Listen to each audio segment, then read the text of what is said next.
بسم اللہ الرحمن الرحیم نحمدہ ونصلی علی حبیبہ الکریم اما بعد فاعوذ باللہ من الشیطان الرجیم بسم اللہ الرحمن الرحیم افلا یتدبرون القرآن ولو کان من عند غیر اللہ لوجدوا فیہ اختلافا کثیرا۔ سب سے پہلے تو میں اللہ تعالیٰ کا شکر ادا کرتا ہوں کہ اس نے مجھے آپ سے مخاطب ہونے کی توفیق عطا فرمائی، اور اس کے بعد میں نور ٹی وی کا شکریہ ادا کرتا ہوں، اس کی انتظامیہ کا اور حضرت قبلہ پیر صاحب کا، پیر علاء الدین صدیقی دامت برکاتہم العالیہ کا، اور دیگر جو اس پروگرام میں کام کرنے والے ہیں کہ انہوں نے مجھے یہاں حاضر ہونے کا موقع فراہم کیا۔ یہ پروگرام جو میں شروع کر رہا ہوں، اللہ تعالیٰ کی توفیق سے اس میں قرآن کریم کے حوالے سے بہت سی باتیں آئیں گی انشاءاللہ، اور آگے چل کر ایمانیات پر بھی بات ہوگی۔ آج جو پہلا پروگرام ہے اس میں جو آپ کے ساتھ شیئر کر رہا ہوں وہ یہ چیز ہے کہ قرآن کریم کو پڑھتے وقت، سمجھتے وقت، اس کی تلاوت کے وقت ایک چیز جو اس کا قانون کہہ لیں اور اس کے قوانین میں سے، علوم القرآن میں سے ایک یہ قاعدہ ہے، پرنسپل ہے، اس کو کہتے ہیں حقیقت و مجاز۔ حقیقت و مجاز یہ ایک پورا کنسیپٹ ہے جو پورے قرآن کے اندر بار بار جس کو بیان کیا گیا، وہ یہ ہے کہ جب کوئی آدمی بات کرتا ہے، بولتا ہے، تو کیا اس بولنے والے کا، کلمہ کہنے والے کا جو کلام ہے وہ حقیقی معنی پر ہے یا مجازی معنی پر؟ یہ ڈیپینڈ کرتا ہے کہ کلام کرنے والا کون ہے، اور اسی حوالے سے اس کا معنی جو ہے وہ متعین کیا جائے گا۔ اگر کلام کرنے والا مسلمان ہے تو اس کا معنی اور ہوگا، اور اگر کلام کرنے والا غیر مسلم ہے تو اس کا معنی اور ہوگا۔ مثلا ایک شخص کے سر میں درد ہے اور وہ دہریہ ہے، ایتھیسٹ ہے، اگنوسٹک ہے، وہ اللہ رب العزت کی ذات کو بالکل نہیں مانتا، اس کا وہ انکاری ہے اللہ رب العزت کی ذات کا۔ اس کو کوئی تکلیف تھی اور اس نے ایک میڈیسن اٹھائی، اور میڈیسن اٹھانے کے بعد اس نے اس کو پانی کے گلاس کے ساتھ لیا، اور بعد میں وہ کہنے لگا کہ مجھے اس پیراسیٹامول جو میڈیسن ہے اس نے مجھے آرام دیا، اس نے مجھے شفا دی۔ اب وہ کہنے والا قائل جو ہے وہ مسلمان نہیں ہے، اس کا یہ کہنا کفریہ ہوگا، کیونکہ وہ شفا کی نسبت جو ہے، شفا دینے کی نسبت جو ہے وہ میڈیسن کی طرف کر رہا ہے، ایک دوائی کی طرف کر رہا ہے، اور وہ اسی کو ہی یہ سمجھ رہا ہے کہ اس کے اندر یہ طاقت ہے، اس کے اندر یہ تاثیر ہے کہ یہ شفا دے سکتی ہے۔ اس کے اندر یہ تصور نہیں ہے کہ اللہ رب العزت نے اس میڈیسن کے اندر اس تاثیر کو پیدا فرمایا ہے، وہ سب کچھ میڈیسن کو ہی سمجھ رہا ہے، لہٰذا اس کا کہنا اور معنی میں ہوگا۔ اور جب مسلمان یہ کلمہ کہے کہ مجھے فلاں دعا نے شفا دی ہے، فلاں میڈیسن سے مجھے آرام مل گیا، تو اس کے اندر اللہ وحدہ لا شریک کا یقین ہے، اس کا ایمان ہے، وہ اللہ تعالیٰ کو مانتا ہے، انبیاء کو مانتا ہے، رسولوں کو مانتا ہے، وہ آخرت کو مانتا ہے۔ اب جب وہ یہ کہے گا کہ مجھے دوائی نے آرام دیا، تو اس کا کہنے کا معنی یہ ہوگا کہ یہ دوائی جو ہے یہ تو ذریعہ ہے آرام دینے کا، شفا دینے کا، در حقیقت شفا دینے والی اللہ کی ذات ہے، اور اللہ تعالیٰ کی ذات نے اس کے اندر یہ طاقت رکھتی ہے کہ یہ مریض کو شفا دے. تو یہ ایک ذریعہ اور واسطہ ہے، در حقیقت شفا دینے والا اللہ تعالیٰ ہے، اس کی ذات ہے جس نے شفا دی ہے. علماء کی زبان میں اس کو کہتے ہیں کہ آپ نے اس شفا دینے کی نسبت فعل کی طرف کی ہے یا فاعل حقیقی کی طرف کی ہے. تو فاعل حقیقی تو اللہ تعالیٰ کی ذات ہے، اور جس کے ذریعے سے یہ فعل واقع ہوا ہے شفا کا وہ ہے دوائی. تو اللہ تعالیٰ اصل ہے، اور جب ہم دوائی کا نام لیتے ہیں تو حقیقتاً مراد اللہ تعالیٰ کی ذات ہوتی ہے. کافر کی مثال یوں قرآن کریم سے میں آپ کو ایک عرض کرتا ہوں. اللہ تعالیٰ قرآن کریم میں ارشاد فرماتے ہیں، یہ سورہ القصص کی آیت نمبر 78 کا ابتدائی حصہ میں تلاوت کر رہا ہوں. اللہ تعالیٰ فرماتے ہیں، قال انما اوتیتہ علی علم عندی.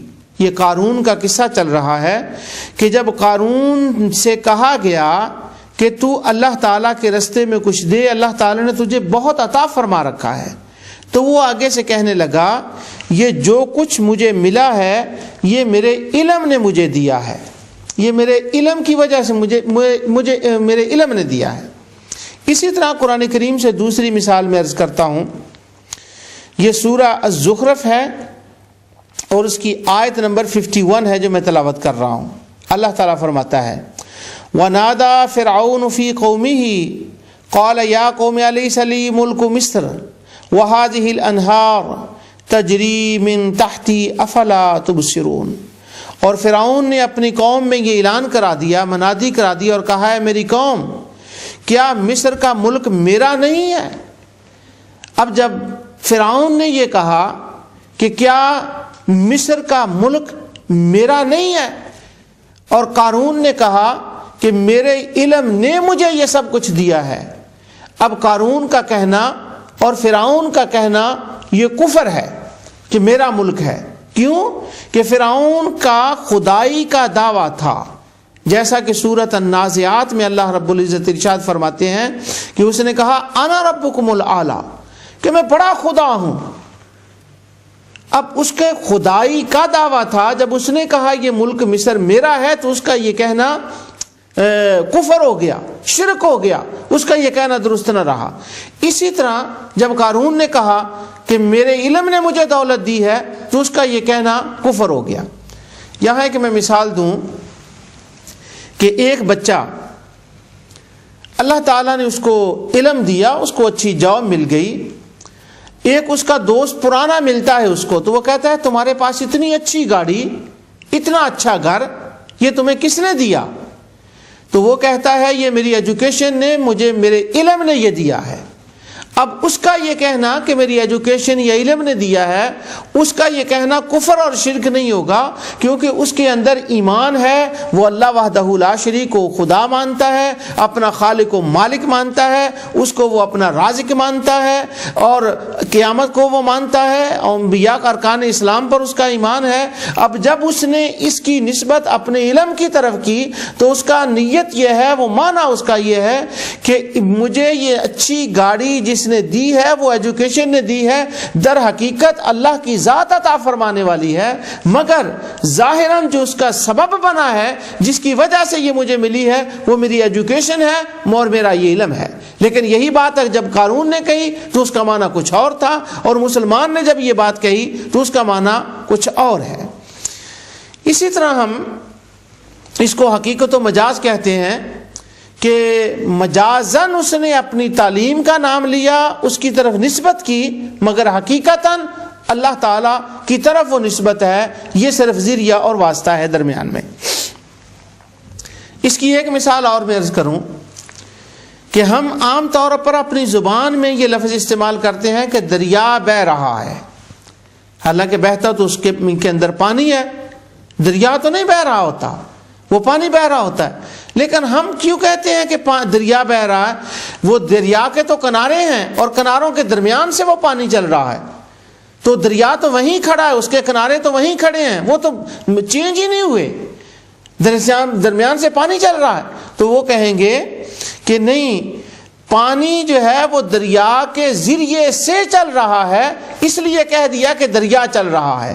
اب جس کے ذریعے سے وہ فعل واقع ہو رہا ہے، اس کا چلنا واقع ہو رہا ہے، اس کی طرف اس کی نسبت کر دی، تو معنی یہ نکلا کہ جس کے ذریعے سے کوئی کام ہو رہا ہو اس کو اس کی طرف منسوب کرنا یہ جائز ہے۔ اس طرح کی ہزاروں مثالیں ہیں جن کو بیان کیا جا سکتا ہے، لیکن اب میں اپنے اصل موضوع کی طرف آتا ہوں۔ یہ ساری میں نے تمہیدی باتیں کی ہیں کہ مسلمان اللہ تعالیٰ کو ایک ماننے والا، جو اللہ رب العزت کو ایک مانتا ہے، جب وہ کوئی کلام کرتا ہے اور وہ کچھ کہتا ہے تو اس کا معنی اور ہوتا ہے، وہ حسب حال اس کا معنی لیا جائے گا، اور اس کے نیت جو ہے اس پر ڈیپینڈ ہے کہ وہ کس نیت سے وہ بات کر رہا ہے۔ اب قرآن کریم کی چند آیات میں آپ کے سامنے تلاوت کرتا ہوں۔ اللہ تعالیٰ ارشاد فرماتے ہیں، وَلَقَدْ نَصَرَكُمُ اللَّهُ بِبَدْرٍ وَأَنْتُمْ أَذِلَّةٌ، جنگ بدر میں اللہ تعالیٰ نے عین اس وقت میں تمہاری مدد فرمائی جب تم بے سر و سامانی کے عالم میں تھے۔ وہ مدد کس طرح سے ہوئی جس کا اس کے اندر ذکر ہے سورہ انفال کے اندر، بالکل ابتدا میں اس کا یوں ذکر اللہ رب العزت فرماتے ہیں کہ اللہ تعالیٰ کی بارگاہ میں دعا کی کہ یا اللہ ہماری مدد فرما، تو اللہ تعالیٰ نے دعا کو قبول فرمایا۔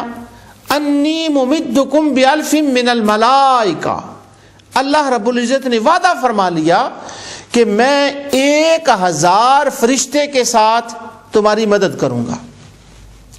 اسی بات کو سورہ آل عمران میں یوں دہرایا گیا کہ اللہ تعالیٰ فرماتے ہیں کہ وہ مدد کی گئی کیسے؟ ان یمدکم ربکم بثلاثۃ آلاف من الملائکہ، 3000 فرشتوں کے ساتھ۔ ھذا یمددکم ربکم بخمسۃ آلاف من الملائکۃ مسومین، اور اللہ تعالیٰ فرماتے ہیں تمہارے پاس آ جائیں تمہارے رب کی طرف سے امداد کے لیے 5000 فرشتے۔ اب فرشتوں نے مدد کی جنگ بدر کے اندر۔ اب ان تمام آیات کے بعد جو اگلی آیت ہے اس میں اللہ تعالیٰ فرماتے ہیں، اور ہم یہ سب کہتے ہیں کہ ملائکہ نے مدد کی بدر کے اندر۔ اللہ تعالیٰ فرماتے ہیں وما جعلہ اللہ الا بشرا لکم ولتطمئن قلوبکم بہ وما النصر الا من عند اللہ العزیز الحکیم، اور یہ تو محض تمہارے دل کی خوشی اور اطمینان قلب کے لیے ہے، ورنہ مدد تو اللہ کی طرف سے ہے جو غالب حکمتوں والا ہے۔ اب سوال یہ ہے، ہم دن رات یہ بات کرتے ہیں اور کہتے ہیں، اور قرآن میں بھی یوں لکھا ہے کہ فرشتوں نے مدد کی، ھذا یمددکم، فرشتوں نے مدد کی، فرشتوں نے مدد کی، تو ہم مدد کرنے کی نسبت جو ہے وہ فرشتوں کی طرف کر رہے ہیں، لیکن اللہ تعالیٰ فرماتا ہے کہ میں مدد کرنے والا ہوں۔ اب فرشتوں کی طرح مدد کیوں کرتے ہیں، اس کی نسبت کیوں کرتے ہیں؟ اس لیے کہ مدد حقیقت میں اللہ تعالیٰ کی ذات ہی فرمانے والی ہے، اس نے ہی بدر میں مدد فرمائی تھی، مگر فرشتے اس مدد کا ذریعہ بنے تھے۔ تو جب فرشتے ذریعہ بنے تو ہم نے جو نسبت کی ہے وہ فرشتوں کی طرف کی ہے، اس کو کہتے ہیں نسبت مجازی۔ حقیقی طور پر مدد کرنے والا اللہ ہے، لیکن ذریعہ اس کے فرشتے بنے، اس لیے اس کی نسبت جو ہے وہ فرشتوں کی طرف کرتے۔ یہاں پر یہ نسبت مجازی اور عقلی کی بحث میں آگے چلا رہا ہوں اس کو۔ ایک بات یہاں پر جو اس سے ذرا ہٹ کر ہے وہ میں یہاں آپ کو ایک بات بتاؤں، اور بہت ایمان فروز بات ہے۔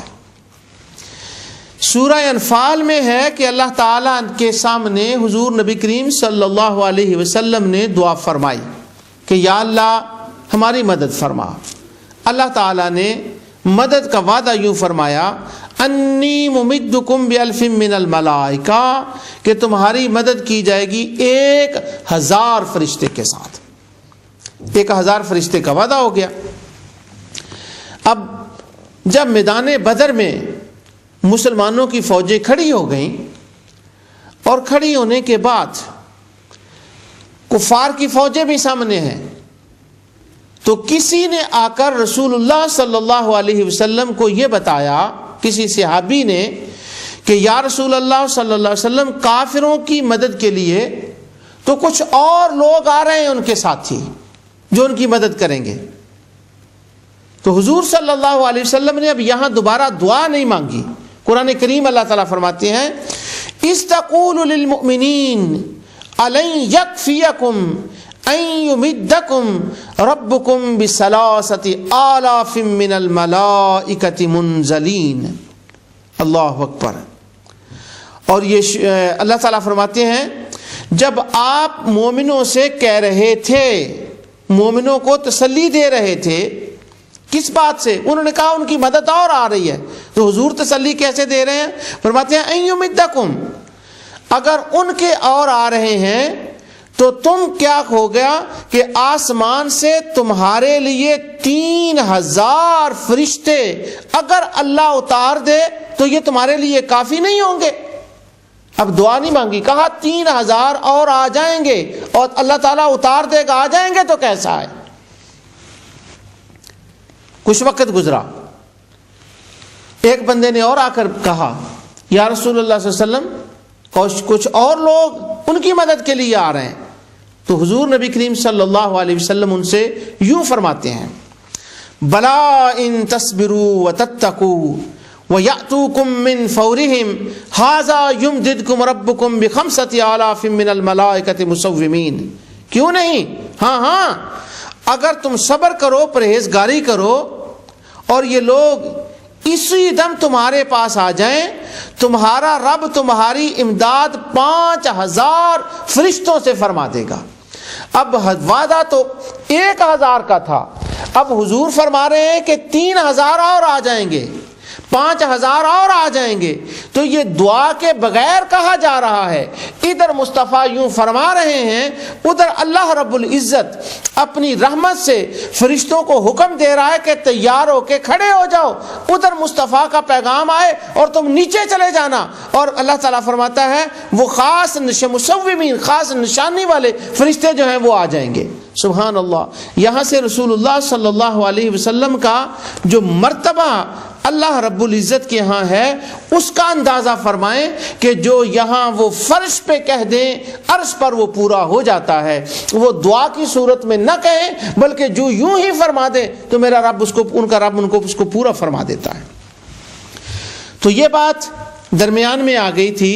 اصل جو میرا موضوع تھا وہ یہ تھا کہ مدد کرنے والی اللہ کی ذات ہے، مگر مجازن بدر کی مدد کو فرشتوں کی طرف منسوب کرتے ہیں کہ فرشتوں نے مدد کی، اور اللہ اس کو منسوب فرماتا ہے۔ اب قرآن کریم کی ایک اور آیت سنیے اسی حوالے سے۔ اللہ رب العزت ارشاد فرماتے ہیں وَلَوْ أَنَّهُمْ رَضُوا مَا آتَاهُمُ اللَّهُ وَرَسُولُهُ وَقَالُوا حَسْبُنَا اللَّهُ سَيُؤْتِينَا اللَّهُ مِن فَضْلِهِ وَرَسُولُهُ إِنَّا إِلَى اللَّهِ رَاغِبُونَ۔ یہ سورہ توبہ کی 59 آیت ہے۔ اللہ تعالیٰ فرماتا ہے اگر یہ لوگ اللہ اور اس کے رسول کے دیے ہوئے پر خوش رہتے اور کہہ دیتے کہ اللہ ہمیں کافی ہے، اللہ اکبر، ہمیں اپنے فضل سے دے گا اور اس کا رسول بھی، ہم تو اللہ کی ذات سے ہی توقع رکھنے والے ہیں۔ اب یہاں جو دینے کی نسبت ہے، دینے والا تو اللہ تعالیٰ ہے، اور اللہ تعالیٰ فرما رہے ہیں کہ اگر وہ اس پر راضی ہوتے کہ جو ان کو اللہ اور اس کے رسول نے دیا، اور یہ کہہ دیتے کہ اللہ اپنے فضل سے دے گا اور اس کا رسول بھی دے گا۔ اب دینے والا اللہ کی ذات ہے، اور رسول اللہ صلی اللہ علیہ وسلم کے دینے کی نسبت جو یہاں پر کی گئی ہے وہ حقیقی نہیں، وہ مجازی ہے۔ وہ اس معنی میں ہے کہ رسول اللہ صلی اللہ علیہ وسلم کے ذریعے سے اللہ تعالیٰ نے عطا فرمایا ہے، اس لیے اس کی نسبت جو ہے وہ رسول اللہ صلی اللہ علیہ وسلم کی طرف کر دی گئی ہے۔ یہ بات میں اب دوبارہ پھر یہ کہہ دوں، بتا دوں، اس بات کو کلیئر کر دوں کہ مسلمان جب بات کرتا ہے تو یہ ڈیپینڈ مسلمان کے کہنے پر ہوتا ہے کہ وہ اللہ تعالیٰ پر اس کا ایمان ہے. وہ اگر کہہ دے کہ رسول نے عطا فرمایا ہے تو اس کا یہ کہنا کفر نہیں ہوگا. وہ کہہ دے کہ یہ مجھے اولیاء نے عطا فرمایا ہے، اس کا یہ کہنا کفر نہیں ہوگا، کیونکہ وہ اولیاء اور انبیاء کو محض ذریعہ اور وسیلہ سمجھ رہا ہے. حقیقتاً وہ مستعان عطا کرنے والا اللہ رب العزت کو سمجھ رہا ہے. اس لیے اس کا جو کہنا ہے یہ غلط نہیں ہوگا اور نہ یہ کفر اور شرک ہوگا. اب آگے چلتے ہیں، اس کو بات کو آگے بڑھاتے ہوئے، اور اصل جو بات ہے میں اس پر آ رہا ہوں، وہ یہ کہ اسناد مجازی اور عقلی اور اس کی طرف نسبت کرنا، اس کا کیا معنی ہے. حضرت سیدہ مریم علیہ السلام اپنے حجرے میں اللہ تعالیٰ کی عبادت کر رہی ہیں. اسی حالت میں ان کے پاس حضرت جبرائیل علیہ السلام آتے ہیں. سورہ مریم کے بالکل ابتدا میں، اور یہ جو میں قصہ بیان کر رہا ہوں، یہ آیت 15, 16, 17, 18 اور 19 آیت جو ہے اس کو میں اسپیشلی تلاوت کر رہا ہوں. ان کے پاس جبرائیل علیہ السلام آئے. اللہ تعالیٰ فرماتے ہیں فَتَمَثَّلَ لَهُ بَشَرًا سَوِيًّا، وہ ایک مکمل بشر کی صورت میں آیا. حضرت مریم ڈر گئیں. ایک تنہا لڑکی بیٹھی ہوئی ہے اور وہ ڈری ایک آدمی کو اپنے کمرے میں داخل ہوتے دیکھ کے. تو وہ کہنے لگی قالت انی اعوذ بالرحمن منک ان کنت تقیا، کہ میں تمہیں اللہ کا واسطہ دیتی ہوں، میں اللہ کی پناہ مانگتی ہوں، اللہ کا واسطہ دیتی ہوں، اگر تیرے دل میں کچھ خوف خدا ہے تو، کہ تو میرے کمرے میں کیا لینے آیا ہو، یہاں میں اکیلی لڑکی بیٹھی ہوئی ہوں. اب جو وہ حضرت جبرائیل علیہ السلام ہیں، وہ حضرت مریم سے مخاطب ہوتے ہیں کہ میں کیوں آیا ہوں، آنے کی وجہ بیان کر رہے ہیں. اور وہ کہتے ہیں، یہ بڑے توجہ سے اس قرآن کریم کی آیت کو سماعت فرمائیے. اللہ فرماتا ہے کہ جبرائیل نے کہا قال انما انا رسول ربک، کہ میں تیرے رب کا بھیجا ہوا آیا ہوں. اور آیا کیوں ہوں؟ قال انما انا رسول ربک لأہب لک غلاما زکیا، میں اس لیے آیا ہوں تاکہ تجھے میں ایک صاف ستھرا بیٹا دے دوں. اب حضرت جبرائیل کا یہ کہنا کہ میں تجھے صاف ستھرا بیٹا دے دوں، بیٹا دینے والا کون ہے؟ بیٹا دینے والا تو اللہ تعالیٰ کی ذات ہے. تو حضرت جبرائیل کہہ رہے ہیں میں بیٹا دے دوں؟ اللہ اکبر. آج کوئی یہ کہے کہ مجھے فلاں پیر نے بیٹا دیا ہے تو شور مچ جاتا ہے اس بات پر. اور دیکھیں قرآن کریم میں اللہ تعالیٰ فرما رہے ہیں کہ جبرائیل کہہ رہے ہیں میں تجھے بیٹا دینے کے لیے آیا ہوں. اب حضرت مریم نے یہ نہیں کہا کہ بیٹا دینے والا تو اللہ، تو کیسے دے سکتا ہے. حضرت جبرائیل نے یہ نہیں کہا کہ یہ میں کیا کہہ رہا ہوں، وہ تو اللہ کی طرف سے حکم تھا، وہ یوں کیوں کہتے کہ میں کیا کہہ رہا ہوں. یہاں حضرت جبرائیل نے جو بیٹا دینے کی نسبت اپنی ذات کی طرف کی ہے کہ میں دے رہا ہوں، وہ خدا بن کر نہیں کر رہے اپنی ذات کی نسبت، بلکہ وہ یوں فرما رہے ہیں کہ اس بیٹا دینے کا ذریعہ اور وسیلہ میں بن رہا ہوں. تو یہ حضرت جبرائیل اپنی طرف جو نسبت کر رہے ہیں، یہ نسبت عارضی ہے، یہ نسبت اسنادی ہے، یہ مجازی ہے، یہ عقلی ہے، اس کو نسبت مجازی کہتے ہیں. اب یہی جملہ ایک کافر ڈاکٹر جو خدا کو نہ ماننے والا ہے، وہ ایک ایسی عورت کو کوئی دوائی دے دے جس کے ہاں اولاد نہیں ہو رہی تھی، اور دوائی دے کر وہ کہے یہ بیٹا میں نے تمہیں دیا ہے، جو خدا کا منکر ہے، اس کا یہ کہنا شرک ہوگا، کفر ہوگا. لیکن حضرت جبرائیل نے جب یہ کہا تو اہل ایمان ہوگا. کیوں؟ کہ وہ اس کا معنی اور تھا، اس کا کہ معنی اور ہے.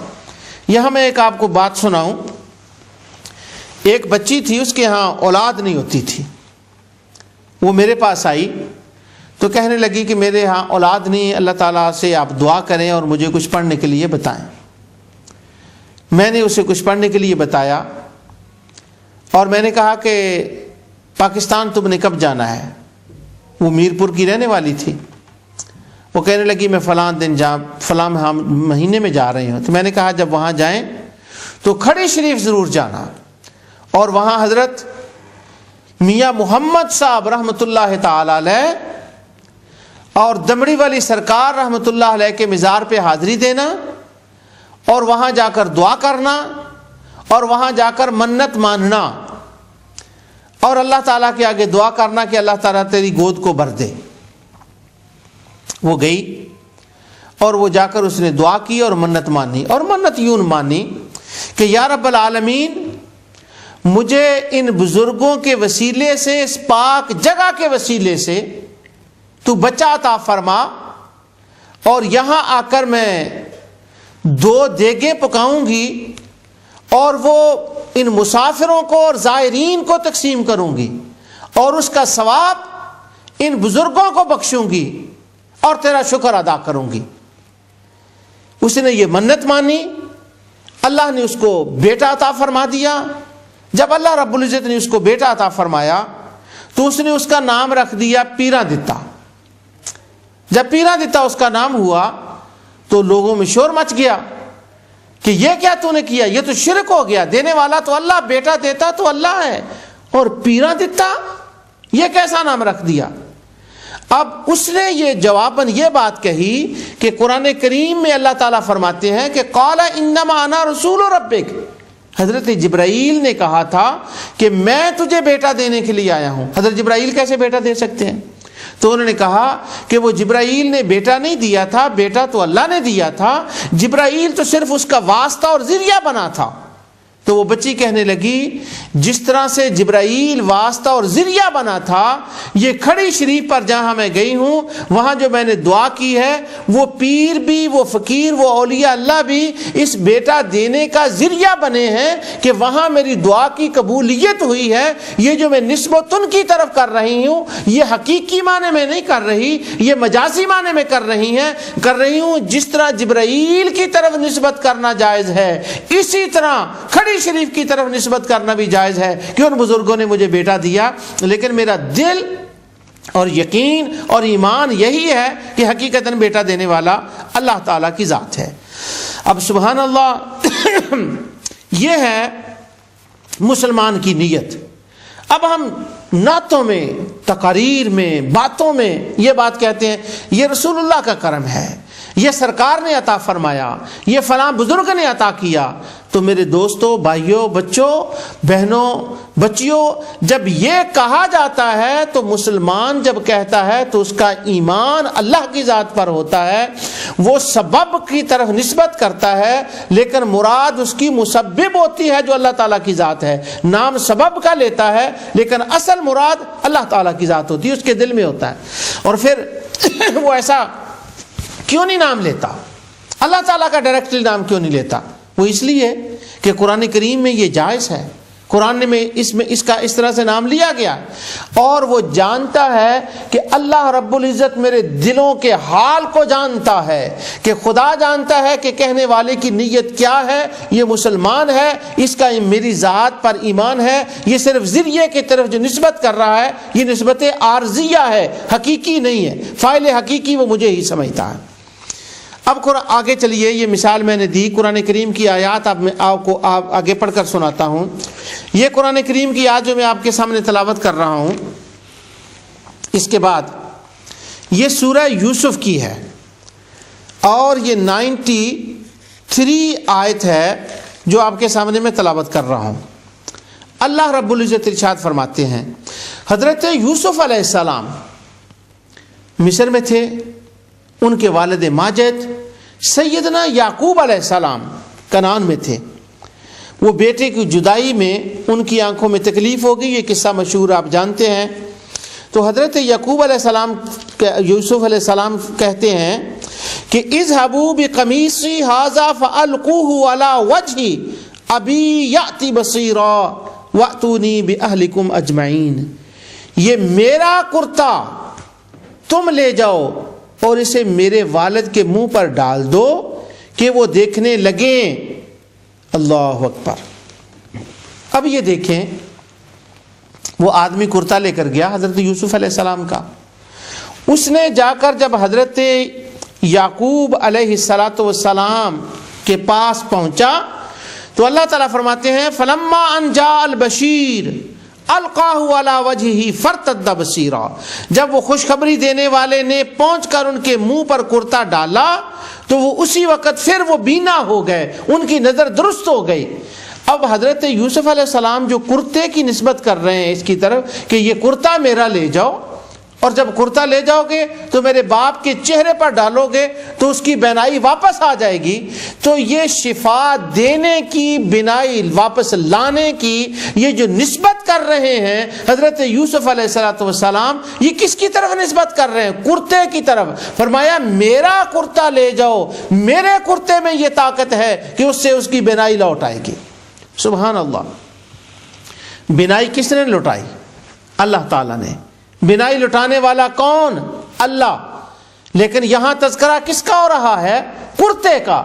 اگر حضرت سیدنا یوسف علیہ السلام کا کرتا بینائی لٹا سکتا ہے تو کوئی یہ کہہ دے، اور اس کی طرف نسبت کر رہے ہیں کہ یوسف علیہ السلام نے بینائی لٹائی ہے، یا یہ کہہ دے کہ مصطفیٰ علیہ السلام نے یہ کرم فرمایا ہے، اگر کرتے کی طرف نسبت کرنی جائز ہے تو سید الانبیاء کی طرف نسبت کرنی کیوں کر جائز نہیں ہو سکتی؟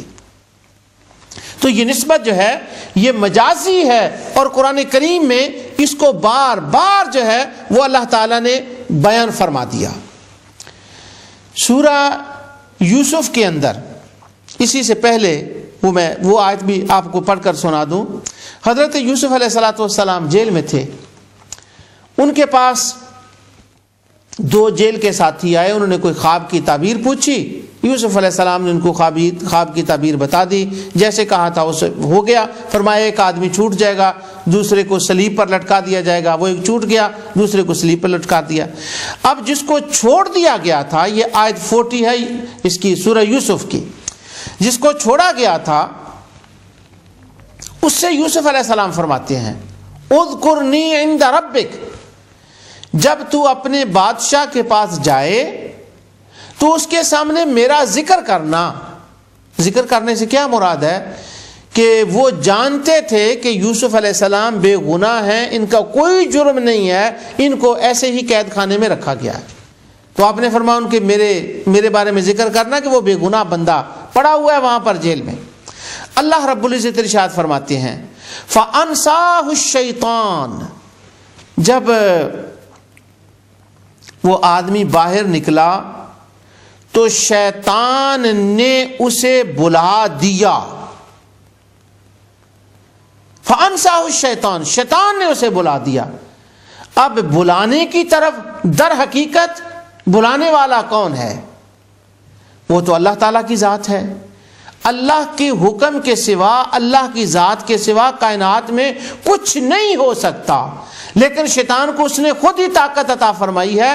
اب شیطان کا جو انفلوئنس تھا، اس کی جو انفلوئنس تھا وہ اس کا سبب اور واسطہ بنا، تو اللہ عز و جل فرماتے ہیں شیطان نے اس کو بلا دیا۔ ارے یارو، اگر شیطان کی طرف نسبت کرنی جائز ہے کسی فعل کی، اس کو فاعل کہنا جائز ہے، اس کی طرف یہ نسبت جائز ہے، تو سید الانبیاء کی طرف یہ نسبت کیوں جائز نہیں ہے؟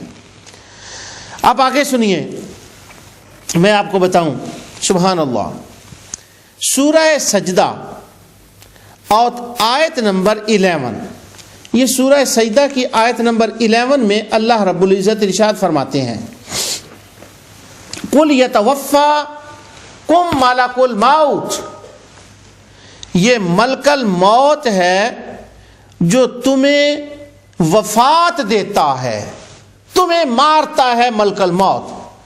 اور ملک الموت کا نام ہی ملک الموت اس لیے ہے کہ وہ موتوں کا مارنے کا بادشاہ ہے، انچارج ہے، سارا کنٹرول اس کے پاس ہے، اور وہی لوگوں کو مارتا ہے۔ اور اس آیت میں اللہ رب العزت ارشاد فرما رہے ہیں قُلْ يَتَوَفَّاكُمْ مَلَكُ الْمَوْتِ، ملک الموت تمہیں مارتا ہے۔ اب مارنے والا کون؟ پیدا کرنے والا کون؟ عطا فرمانے والا کون؟ اللہ رب العزت کی ذات. اب اللہ رب العزت کی ذات جب پیدا فرمانے والی بھی ہے، پیدا کرنے والی بھی، مارنے والی بھی ہے، تو پھر ملک الموت کی طرف اس کی نسبت اللہ رب العزت نے کیوں فرمائی؟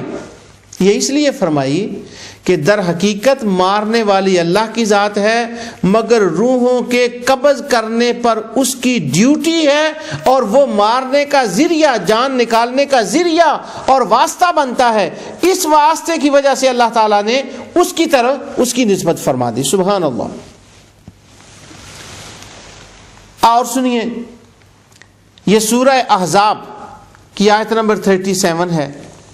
اللہ تعالیٰ فرماتے ہیں وَإِذْ تَقُولُ لِلَّذِي أَنْعَمَ اللَّهُ عَلَيْهِ وَأَنْعَمْتَ عَلَيْهِ أَمْسِكْ عَلَيْكَ. یہاں ایک انٹرسٹنگ میں بات آپ کو بتا دوں کہ سارے قرآن میں صرف ایک ہی صحابی ہیں جن کا نام بائی نیم، ان کا نام قرآن میں منشن ہوا ہے. وہ ہیں حضرت زید رضی اللہ تعالی عنہ. تو حضرت زید رضی اللہ تعالی عنہ کا یہ قصہ چل رہا ہے. تو اس قصے کے اندر اللہ تعالیٰ فرماتے ہیں کہ یاد کرو جب کہ تو اس شخص سے کہہ رہا تھا جس پر اللہ نے بھی انعام کیا اور تو نے بھی، انعم اللہ علیہ، اس پر اللہ نے انعام فرمایا، وانعمت علیہ، اور تو نے اس پر انعام کیا. اب رسول اللہ صلی اللہ علیہ وسلم کو اللہ رب العزت یہ ارشاد فرما رہے ہیں تو نے اس کو انعام کیا. تو حقیقتاً انعام کرنے والا کون ہے، عطا فرمانے والا کون ہے؟ وہ اللہ کی ذات ہے. پر رسول اللہ کو کیوں اللہ فرما رہا ہے؟ اس لیے کہ رسول اللہ صلی اللہ علیہ وسلم اس کا ذریعہ اور واسطہ ہیں، اور رسول اللہ صلی اللہ علیہ وسلم اللہ کی عطا سے انعام فرماتے ہیں اور عطا کرتے ہیں. اس لیے اللہ تعالیٰ فرما رہا ہے کہ میں نے ان کو دیا اور یہ سارے جہان کو عطا فرما رہے ہیں. تو یہ قرآن کی آیت سے میں نے یہ عرض کیا آپ کے سامنے کہ اس کی نسبت جو مجازی ہے وہ جائز ہے. یہ اس کے بعد دوسری آیت اب میں اور آگے آپ کو سناؤں. سورہ صاد کی 41 یہ آیت ہے. اللہ عز و جل ارشاد فرماتے ہیں سورہ صاد 41 وَاذْكُرْ رَبَّكَ وَاذْكُرْ عَبْدَنَا أَيُّوبَ وَاذْكُرْ عَبْدَنَا أَيُّوبَ إِذْ نَادَى رَبَّهُ أَنِّي مَسَّنِيَ الشَّيْطَانُ بِنُصْبٍ وَعَذَابٍ. اور ہمارے بندے ایوب علیہ السلام کا بھی ذکر کرو. کس بات کا ذکر ہو رہا ہے ایوب علیہ السلام کا؟ میرے بندے ایوب کا ذکر کرو. اذ نادا ربہ، جب اس نے اپنے پروردگار کو پکارا، اس کے سامنے دعا کی. کیا دعا کی؟ انی مسنی الشیطان بنصب وعذاب، مجھے شیطان نے بیمار کر دیا اور مجھے اس نے دکھ پہنچایا، مجھے شیطان نے رنج پہنچایا، مجھے اس نے تکلیف دی ہے، مجھے بیمار کر دیا، مجھے رنج پہنچایا. سبحان اللہ. ایوب علیہ السلام، اور یہ فرما رہے ہیں کہ شیطان نے تکلیف پہنچائی، شیطان نے بیمار کر دیا. تکلیف پہنچانے والا کون ہے؟ بیمار کرنے والا کون ہے؟ شفا دینے والا کون ہے؟ سیدنا ابراہیم علیہ السلام سورہ شعراء میں اللہ تعالیٰ فرماتے ہیں وَإِذَا مَرِضْتُ فَهُوَ يَشْفِينِ، جب میں بیمار ہوتا ہوں تو وہی مجھے شفا عطا فرماتا ہے. شفا دینے والی تو اللہ کی ذات ہے. لیکن اس بیمار کرنے کی نسبت حضرت سیدنا ایوب علیہ السلام کر رہے ہیں شیطان کی طرف. اگر بیمار کرنے کی نسبت شیطان کی طرف کرنی درست ہے تو صحت دینے کی نسبت مصطفیٰ کی طرف کرنے کیوں کر شرک ہو سکتی ہے؟ اگر شرک ہوتا تو اللہ تعالیٰ اس کو بیان ہی نہ فرماتا اور حضرت ایوب علیہ السلام کی گرفت ہوتی کہ بیمار تو میں کرتا ہوں، رنج میں پہنچاتا ہوں، تکلیف میں مبتلا کرتا ہوں، تو نے یہ شیطان کی طرف کس طرح سے نسبت کر دی؟ مگر اللہ تعالیٰ نے اس کو بیان فرمایا. تو اگر جب بندہ مسلمان کسی کی طرف نسبت کرتا ہے تو وہ اس کو سبب کی طرف نسبت کرتا ہے، اس کو اسناد مجازی عقلی کہتے ہیں کہ اس کی نسبت اس کی طرف کرنا یہ حقیقی معنی میں نہیں ہوتا، یہ مجازی معنی میں ہوتا ہے۔ جس طرح ایوب علیہ السلام نے دکھ کی نسبت شیطان کی طرف کی، ہم شفا کی طرف اس شفا کی نسبت اسی طرح سید الکائنات کی طرف کرتے ہیں، اور اس کا کرنا جائز ہے کیونکہ کرنے والے مسلمان ہیں، اور مسلمان کے عقیدے کے اندر اللہ رب العزت کا اعتقاد ہے، وہ خدا کو مانتا ہے، لہذا اس کا یہ کہنا یہ کبھی شرک اور کفر نہیں ہوگا، اور قرآن کریم میں اس کی پوری اجازت ہے، اور اللہ تعالیٰ نے اس کو بار بار قرآن کریم کے اندر بیان فرمایا، جیسے کہ میں آپ کے سامنے آیات کی آیات جو ہے وہ پڑھ کر آپ کو سنا رہا ہوں۔ اب انٹرسٹنگلی دیکھیں، اور میں آپ کے سامنے یہ آیت پڑھتا ہوں سورہ نوح کی۔ اللہ تعالیٰ ارشاد فرماتے ہیں کہ وَقَالُوا لَا تَذَرُنَّ آلِهَتَكُمْ وَلَا تَذَرُنَّ وَدًّا وَلَا سُوَاعًا وَلَا يَغُوثَ وَيَعُوقَ وَنَسْرًا وَقَدْ أَضَلُّوا كَثِيرًا۔ اللہ تعالیٰ فرماتے ہیں کہ حضرت نوح علیہ السلام کے زمانے میں ان کے کافر لیڈروں نے دوسرے کافروں سے کہا کہ وَقَالُوا لَا تَذَرُنَّ آلِهَتَكُمْ، کہ اپنے معبودوں کو مت چھوڑنا، ان کو نہ چھوڑنا، معبودوں کو جن کی تم پوجا کر رہے ہو ان کو نہ چھوڑنا، اور خصوصاً وَدًّا وَلَا سُوَاعًا وَلَا يَغُوثَ وَيَعُوقَ وَنَسْرًا، اور خصوصاً ود، سوا، یغوث، یعوق، نصر، یہ جو 5 خدا ہیں تمہارے جو بت ہیں ان کو بالکل نہ چھوڑنا۔ اور اللہ رب العزت ارشاد فرماتے ہیں وَقَدْ أَضَلُّوا كَثِيرًا، انہوں نے بہت سے لوگوں کو گمراہ کر دیا، بتوں نے گمراہ کر دیا۔ اب سوال یہ ہے، بت تو بے جان ہیں، وہ تو پتھر کے دانت کے بنے ہوئے ہیں، انہوں نے گمراہ کیسے کر دیا؟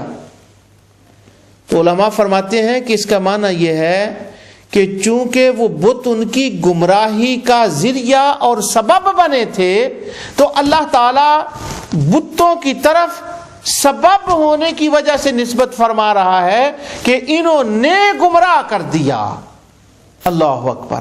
یارو کچھ تو سوچو، اگر بتوں کی طرف نسبت کرنا جائز ہے تو انبیاء اور اولیاء کی طرف صحت اور بیماری، نفع اور نقصان کی عطا کرنے کی نسبت کرنا کیوں جائز نہیں ہے، جبکہ مسلمانوں کے دل کے اندر اللہ وحدہ لا شریک کا اعتقاد جو ہے وہ موجود ہوتا ہے۔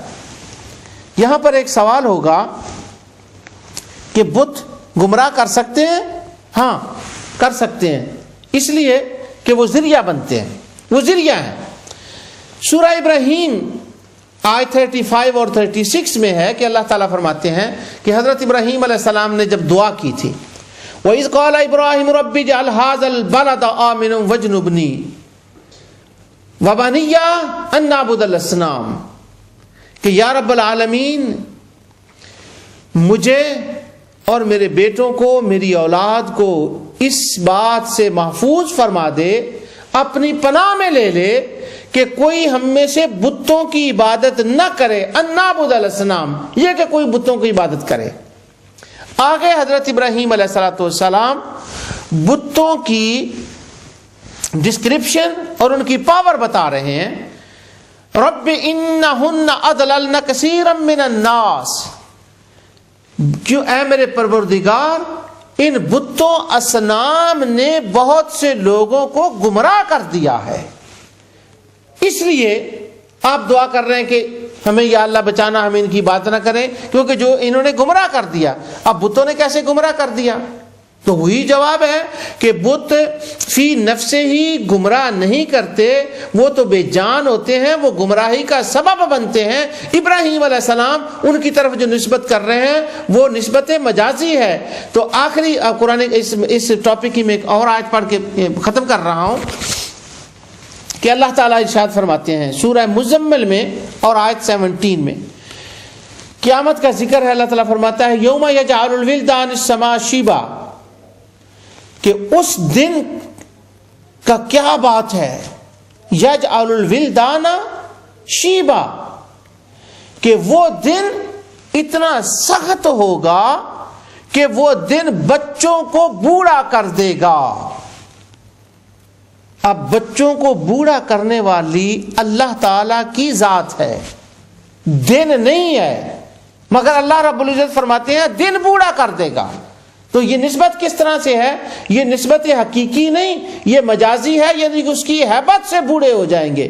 تو یہ قرآن کریم کا ایک وہ اصول تھا جو میں نے آپ کے سامنے عرض کیا کہ نسبت حقیقی اور نسبت مجازی حسب حال جب کوئی بندہ بولتا ہے تو اس کے مطابق اس کا معنی لیا جاتا ہے۔ مسلمان جب یہ کہیں گے کہ اللہ نے عطا کیا ہے، اس کے رسول نے عطا فرمایا ہے، اولیاء اکرام نے عطا فرمایا ہے، یہ میرے مسلمان بھائی نے عطا کیا ہے، تو جب وہ عطا کرنے کی، نفع کی، نقصان کی نسبت کسی کی طرف کرے گا تو اس کا حقیقی معنی نہیں ہوگا، اس کا مرادی معنی مجازی معنی اس کا مراد ہوگا۔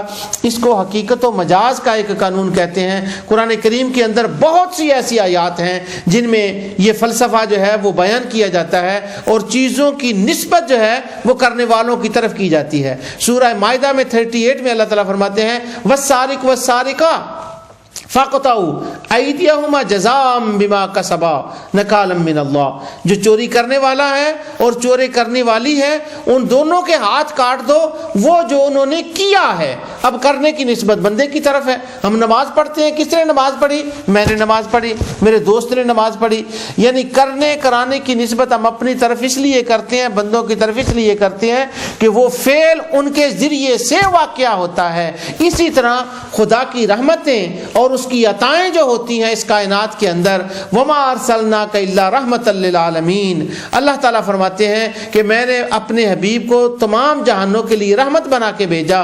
یہ تمام نعمتیں اسی رحمت للعالمین کے ذریعے، واسطے اور نسبت سے عطا ہو رہی ہیں، اس لیے ان کی نسبت ان کی طرف کی جاتی ہے۔ اگر کوئی آدمی اولیاء اللہ کے مزار پر جا کر دعا کرتا ہے تو چونکہ دعا وہاں اس کی قبول ہوئی ہوتی ہے اس لیے اس کے کام کے پورا ہونے کی نسبت وہ ان کی طرف کر دیتا ہے۔ یہ مجازی ہوتا ہے، حقیقت ہی نہیں ہوتا۔ کلام پاک میں اس کی بہت سی جو ہیں وہ مثالیں ہیں۔ میں نے چند آپ کے سامنے گزارشات جو ہیں وہ رکھی ہیں، آیات جو ہیں گزارشات رکھی ہیں اور چند آیات میں نے آپ کے سامنے تلاوت کی ہے۔